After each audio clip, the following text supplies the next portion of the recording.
Hello दोस्तों, तो कैसे हैं आप सभी। स्वागत है आपका अपने चैनल नवीन ऑनलाइन टिप्स पर। तो आज हम लोग पढ़ने वाले हैं पाइथागोरस प्रमेय कि पाइथागोरस प्रमेय क्या होता है, उसको हम लोग देखेंगे, जिसे इंग्लिश में हम लोग क्या कहते हैं, पाइथागोरस थ्योरम। क्या कहते हैं, पाइथागोरस थ्योरम। सबसे पहले हम ये बता दें कि ये क्लास 8, क्लास 9, क्लास 10 और 7th, मतलब 7th 8 9 10th, मतलब हर एक क्लास में काम देता है ये पाइथागोरस प्रमेय। मतलब इज द मोस्ट इम्पोर्टेंट,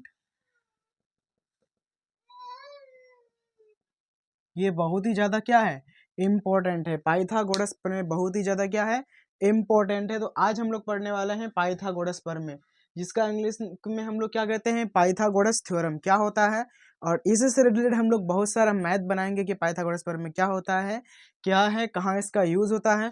तो सबसे पहले हम लोग ये जान लेते हैं कि पाइथागोरस जो प्रमेय होता है वो लागू होता है समकोण त्रिभुज पर। कौन से त्रिभुज पर, पाइथागोरस प्रमेय लागू होता है कौन से त्रिभुज पर, समकोण त्रिभुज पर, जिसे इंग्लिश में हम लोग क्या कहते हैं, राइट एंगल ट्राइंगल। ये हमारा क्या है, समकोण त्रिभुज है, जिसका एक कोण क्या डिग्री का हो, 90 डिग्री का हो। मतलब एक कोण 90 डिग्री का हो, उसे हम लोग क्या कहते हैं, पाइथागोरस प्रमेय में जिसका उपयोग क्या आता है, समकोण त्रिभुज का। तो समकोण त्रिभुज किसे कहते हैं, जिसका एक कोण कितना डिग्री हो, 90 डिग्री हो। कितना डिग्री हो, 90 डिग्री हो। और पाइथागोरस प्रमेय में समकोण त्रिभुज ही होता है। क्या होता है, समकोण त्रिभुज ही होता है। बिना समकोण त्रिभुज का पाइथागोरस प्रमेय क्या है, अधूरा है। मतलब वो पाइथागोरस प्रमेय हो ही नहीं सकता। तो पाइथागोरस जो प्रमेय है वो किस में होता है, समकोण त्रिभुज में। किससे रिलेटेड होता है, समकोण त्रिभुज। तो सबसे पहले पाइथागोरस प्रमेय से पहले हमको सही समझना होगा कि समकोण त्रिभुज किसे कहते हैं। समकोण त्रिभुज किसे कहते हैं, समकोण त्रिभुज ऐसा त्रिभुज जिसका एक कोण कै डिग्री का हो, 90 डिग्री का हो। ऐसा त्रिभुज जिसका एक कोण कै डिग्री का हो, 90 डिग्री का। तो सबसे पहले हमको ये समझ लेते हैं कि समकोण त्रिभुज होता क्या। इसे इंग्लिश में हम लोग क्या करेंगे, right angle triangle. Right angle triangle. तो ऐसा त्रिभुज जिसका एक कोण कै डिग्री का हो, 90 डिग्री का, मतलब 90 डिग्री का हो, उसे हम लोग क्या कहते हैं, समकोण त्रिभुज। ये हमारा है समकोण त्रिभुज है। और इसका एक कोण कै डिग्री का हो, 90 डिग्री का हो। मतलब ये वाला जो कोण है ए बी, ये जो भुजा है, इस भुजा में जो कोण एंगल बना है वो कितना डिग्री का होना चाहिए, 90 डिग्री होना चाहिए। मतलब इसका एक कोण क्या डिग्री का होना चाहिए, 90 डिग्री का होना चाहिए। उसे ही हम लोग क्या कहते हैं, पाइथागोरस प्रमेय। क्या कहते हैं, पाइथागोरस प्रमेय। तो सबसे पहले हम लोग ये समझ लेते हैं कि पाइथागोरस प्रमेय होता क्या है, जिसे हम लोग पाइथागोरस थ्योरम कहते हैं। तो समकोण त्रिभुज की सबसे बड़ी भुजा, अब इस समकोण त्रिभुज में जो सबसे बड़ी भुजा है वो क्या है, ए सी। क्या है, ए से लेकर के सी तक। क्या है, ए से लेकर सी तक, जिसका नाम क्या है, कर्ण। क्या नाम है, कर्ण। इंग्लिश में इसे हम लोग हाइपोटेनियस कहते हैं। क्या कहते हैं, हाइपोटेनियस। तो क्या बोलता है, समकोण त्रिभुज की सबसे बड़ी भुजा कर्ण का वर्ग। वर्ग मतलब होता है स्क्वायर। तो कर्ण है तो लिखेंगे क्या, कर्ण। अब कर्ण का क्या, कर्ण का वर्ग। वर्ग मतलब होता है किसी पर ही पावर कितना होना, 2 होना। मतलब स्क्वायर कितना होना, 2 होना। ठीक है, तो वर्ग मतलब होता है स्क्वायर। अन्य दो भुजा, अब दो भुजा कौन कौन बचा, तो एक बचा है लंब और एक बचा है क्या, आधार। तो इन दोनों को लिख देते हैं, एक है हमारा लंब और ये क्या है, आधार। क्या है, आधार। तो लिखेंगे अन्य दो भुजाओं के वर्ग। वर्ग मतलब इसका भी क्या, इन दोनों का भी क्या, इन दोनों का भी स्क्वायर। मतलब पावर में कितना होना, 2 होना। वर्गों के योग, योग मतलब होता है दोनों का जोड़, के बराबर होता है। मतलब ये जो है कर्ण का स्क्वायर जो है वो लंब का स्क्वायर प्लस आधार का स्क्वायर के क्या होता है, बराबर होता है। क्या होता है, बराबर होता है। यही क्या है, पाइथागोरस प्रमेय है। यही क्या है, पाइथागोरस प्रमेय है, जिसे हम लोग क्या कहते हैं, जिसे हम लोग कहते हैं पाइथागोरस थ्योरम। तो सबसे पहले हम लोग ये समझ लेते हैं कि ये जो हमारा कर्ण है, क्या है, कर्ण है। ये हमारा क्या है, कर्ण है। कर्ण का स्क्वायर है बराबर क्या है, ये हमारा लंब का क्या है, लंब का स्क्वायर है प्लस में आधार का क्या है, स्क्वायर है। आधार का क्या है, स्क्वायर है। तो यही हमारा क्या है, पाइथागोरस प्रमेय, जिसे हम लोग पाइथागोरस थ्योरम कहते हैं। तो ये जो कर्ण को इंग्लिश में हम लोग क्या कहते हैं, हाइपोटेनियस। तो हम लोग यहाँ पर इसीलिए एच, हाइपोटेनियस से एच का स्क्वायर लिख सकते हैं बराबर, लंब को हम लोग बोलते हैं परपेंडिकुलर, इसीलिए इसका पी का स्क्वायर लिख सकते हैं प्लस बेस को हम लोग इंग्लिश में बोलते हैं क्या, मतलब आधार को इंग्लिश में बोलते हैं बेस, तो हम लोग लिख सकते हैं क्या, बेस में b का स्क्वायर। अब ये जो हमारा फॉर्मूला बन गया पाइथागोरस प्रमेय का, ये फॉर्मूला क्या है, कर्ण का स्क्वायर बराबर लंब का स्क्वायर जोड़ आधार का स्क्वायर। इंग्लिश में इसे बोलेंगे क्या, इस इंग्लिश में हाइपोटेनियस का square is equal to perpendicular का स्क्वायर प्लस में क्या, बेस का स्क्वायर, और इसका दूसरा फॉर्मूला है h का स्क्वायर बराबर p का स्क्वायर प्लस b का स्क्वायर। तो ये हमारा क्या है, पाइथागोरस प्रमेय। पाइथागोरस क्या है, प्रमेय है। अब इसी से रिलेटेड हम लोग बहुत सारा क्वेश्चन को सॉल्व करने वाले हैं। जैसे अगर हमको यहाँ पर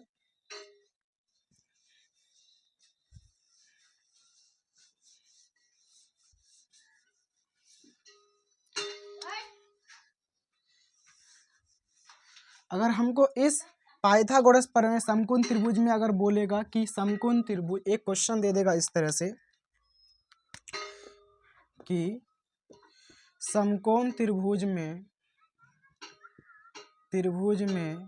लंब तथा आधार क्रमशः 3 सेंटीमीटर 4 सेंटीमीटर है, तो कर्ण ज्ञात कीजिए, तो कर्ण ज्ञात कीजिए। तो हम लोग क्या करना है पड़ेगा कि समकोण त्रिभुज में, ये हमारा समकोण त्रिभुज है। अब समकोण त्रिभुज में लंब तथा आधार, पहले लंब लिखा हुआ है तो लंब का मान पहले होगा, तो लंब कितना है, ये हमारा लंब होता है ए बी, तो ये लंब कितना है 3 सेंटीमीटर, और आधार बाद में लिखा हुआ है, मतलब आधार का मान क्या है, बाद है, तो आधार कितना है, ये जो सूता हुआ रेखा इसको हम लोग क्या बोलते हैं, आधार। ये जो भुजा है इसको हम लोग क्या बोलते हैं, आधार। तो आधार दिया हुआ है 5 सेंटीमीटर। तो बोलता है कर्ण ज्ञात कीजिए, कर्ण मतलब जो बड़ी वाला भुजा है उसको ज्ञात करना होगा। तो कर्ण बराबर क्या, वाट। तो हम लोग फॉर्मूला लगाएंगे क्या बताओ, तो पाइथागोरस प्रमेय का अभी हम लोग निकाले कि h का स्क्वायर बराबर p का स्क्वायर प्लस b का स्क्वायर। तो h मतलब क्या, कर्ण निकालना है, तो ये जो हमारा कर्ण है बराबर हो जाएगा, जिसको निकालना है उसको लिख करके बराबर, और बराबर के इस पर ये स्क्वायर है, उस पर जब जाता है कोई संख्या पर तो स्क्वायर उस पर जाकर क्या चढ़ जाता है, रूट चढ़ जाता है उस पर। तो ये हमारा है रूट, और पी देखो, पी किसे कहते हैं, जो लंब होता है ना उसे हम लोग पी कहते हैं, मतलब परपेंडिकुलर, और जो बी होता है उसे हम लोग क्या कहते हैं, आधार कहते हैं। तो पी का वैल्यू कितना दिया हुआ है 3, तो लिखेंगे क्या, 3 का क्या स्क्वायर, और पी का स्क्वायर 3 का स्क्वायर प्लस बी कितना दिया हुआ है 4, तो बी का स्क्वायर तो क्या लिखेंगे 4 का स्क्वायर। तो ये हो जाएगा 3 का स्क्वायर कितना हो जाएगा 9 प्लस 4 का स्क्वायर कितना हो जाएगा 16। तो यहाँ पर कितना बचा 9 और 16 कितना बचा, 9 और 16 को जोड़ेंगे तो बचेगा 25। अब यहाँ से 25 का वर्गमूल कितना होता है 5, कितना होता है 5, और ये इसका मात्रा क्या है सेंटीमीटर में।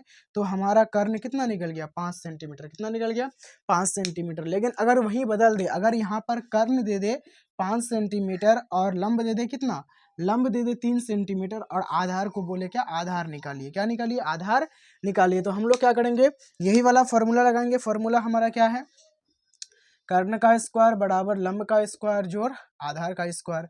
तो इसमें हमको आधार मांग रहा है, मतलब b, तो फॉर्मूला को इधर लिख सकते हैं इसको, तो लिखेंगे p का स्क्वायर प्लस b का स्क्वायर बराबर क्या, h का स्क्वायर, क्योंकि बराबर है दोनों तक, तो इसको इधर लिखो या इसको इधर, इसमें कोई फर्क पड़ता नहीं है। अब हम लोग क्या करेंगे, b निकालेंगे आधार, तो जिसको निकालना है उसको लिख कर क्या कर देंगे बराबर, और बराबर के स्क्वायर ये h का स्क्वायर है, और बराबर से पहले ये क्या है, प्लस में क्या है p का स्क्वायर है, लेकिन बराबर के जब उस पार जाता है कोई संख्या तो वो माइनस में हो जाता है, तो माइनस p का क्या हो जाएगा स्क्वायर।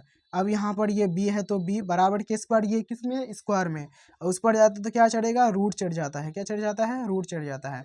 अब हम लोग क्या करेंगे, अंडर रूट h का स्क्वायर, h में कितना है परपेंडिकुलर कितना, सॉरी हाइपोटेनियस कितना है 5, तो लिखेंगे 5 का स्क्वायर प्लस में p का स्क्वायर, p कितना है हमको 3 दिया हुआ है, तो लिखेंगे 3 का स्क्वायर। तो अब यहाँ से हो जाएगा ये 5 5 कितना 25 प्लस 3 दिया कितना 9, अब 25, अच्छा माइनस है, तो लिखेंगे क्या 25 से 9 जाएगा कितना बचेगा 16, कितना बचेगा 16, और 16 का वर्गमूल कितना होता है 4, कितना होता है 4, मतलब ये जो आधार होगा वो कितना सेंटीमीटर होगा 4 सेंटीमीटर, कितना सेंटीमीटर 4 सेंटीमीटर। तो इस तरह से पाइथागोरस प्रमेय का यूज़ करके कोई भी मैथ सॉल्व कर सकते हैं। अगर आपको 2 भुजा पता हो तो तीसरी भुजा आप इस फॉर्मूला की मदद से निकाल सकते हैं। उम्मीद है कि वीडियो आप लोग को बहुत ही अच्छा लगा होगा।